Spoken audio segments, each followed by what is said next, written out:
Friends, welcome to the channel.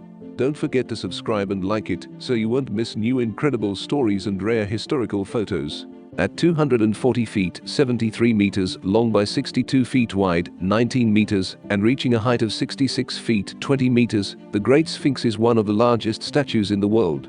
Even the ancient Egyptians themselves were puzzled by the remote antiquity and purpose of the Great Sphinx at Giza. Gathered in this article are various vintage photographs of the Sphinx throughout the past 170 years. The commonly used name Sphinx was given to it in classical antiquity, about 2,000 years after the commonly accepted date of its construction, by reference to a Greek mythological beast, with the head of a woman, a falcon, a cat, or a sheep and the body of a lion with the wings of an eagle. Although, like most Egyptian sphinxes, the Great Sphinx has a man's head and no wings. The Sphinx is a monolith carved from the bedrock of the plateau, which also served as the quarry for the pyramids and other monuments in the area. The archaeological evidence suggests that the Great Sphinx was created around 2500 BC for the pharaoh Khafre, the builder of the second pyramid at Giza. The stones cut from around the Sphinx body were used to construct a temple in front of it. However, both the enclosure and this temple were never completed. Sometime around 2100 BC, the Giza necropolis was abandoned, and driftings and eventually buried the Sphinx up to its shoulders. The Sphinx was cleared of sand again in the 1st century AD in honor of Emperor Nero and the governor of Egypt Tiberius Claudius Balbulus. A monumental stairway more than 12 meters, 39 feet wide was erected, leading to a pavement in front of the paws of the Sphinx.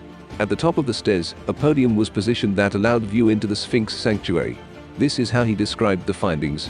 At the beginning of the year 1887, the chest, the paws, the altar and plateau were all made visible. Flights of steps were unearthed, and finally, accurate measurements were taken of the great figures. The height from the lowest of the steps was found to be 100 feet, and the space between the paws was found to be 35 feet long and 10 feet wide. Here there was formerly an altar, and a stele of Thutmose IV was discovered, recording a dream in which he was ordered to clear away the sand that even then was gathering around the site of the Sphinx. A modern examination of the Sphinx's face shows that long rods or chisels were hammered into the nose area, one down from the bridge and another beneath the nostril, then used to pry the nose off towards the south, resulting in the 1-meter wide nose still being lost to date. More than 50 years later, the existence of the passage was recalled by 3 elderly men who had worked during the clearing as basket carriers.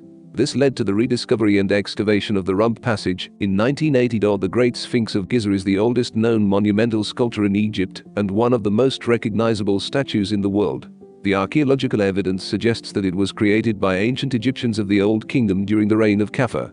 Friends, thank you for watching and offer to discuss what you see in the comments. See you soon on the channel.